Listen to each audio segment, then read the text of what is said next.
after you convert somebody into a customer, it doesn't end there. Even though people make the mistake of thinking that the moment somebody is your customer, it ends. Unfortunately, this is why many businesses end up with one-time customers. People buy from you once and they don't buy from you anymore.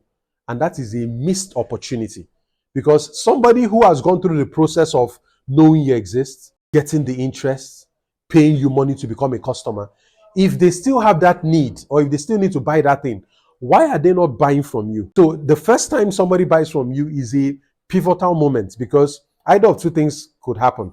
They may end up being a one-time customer. They buy from you once, you never see them or hear them again, which is unfortunate because you spent so much time and money and effort to get that customer. And now all that work and money is lost. Compared to if somebody buys from you the first time and they remain, they become a returning customer. They buy from you the first time, they come back the second time, the third time.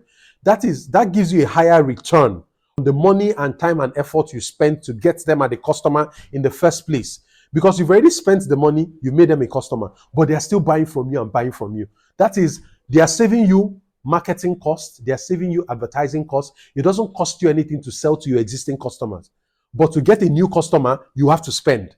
That's why I always say that new customers are more expensive than your existing customers, which is more or less a business realization that brings to life that adage that says a bird in the hand is worth two in the bush. In this case, a customer in the hand is worth 20 in the wild, because the one you have is free marketing. You've already spent that customer acquisition cost. You don't need to incur any more money. So the moment somebody becomes a customer, your next goal is retention.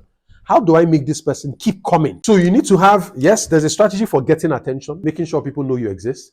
You need to have a strategy for converting that attention into interest. And you need to have a strategy for converting people who have the interest in what you sell into customers. But when they become customers, it doesn't end there. You need to have a strategy for retention. How do you keep this person returning to the business to buy? How do you make sure that you increase the frequency of their purchases? Because if somebody has spent money on you before, the chances are higher that they will keep spending money as long as they're happy with the value they got from you. What is unfortunate is that somebody buys from you, they like what you sell, but because you've not given them the opportunity or you're not paying attention, that person ends up with your competitor. That would be an unfortunate outcome. So retention is a key part of boosting your sales. Many businesses leave money on the table because they have an outsized number of one-time customers.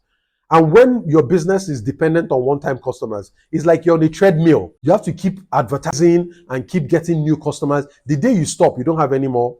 Your sales will suffer. Businesses that are more resilient have one interesting attribute. A huge chunk of their sales come from returning customers, from their loyal customers. What that means is that whether there's a recession or something goes wrong, they are already loyal to that business and they will likely continue buying from that business. Whether you're advertising or not advertising, they will keep buying. So the success of a business is largely dependent on your returning customers and not on new customers. Even though all these marketing agencies and marketing gimmicks will make you believe otherwise, the success of a business depends on the customers who return. So a huge part depends on your retention strategies.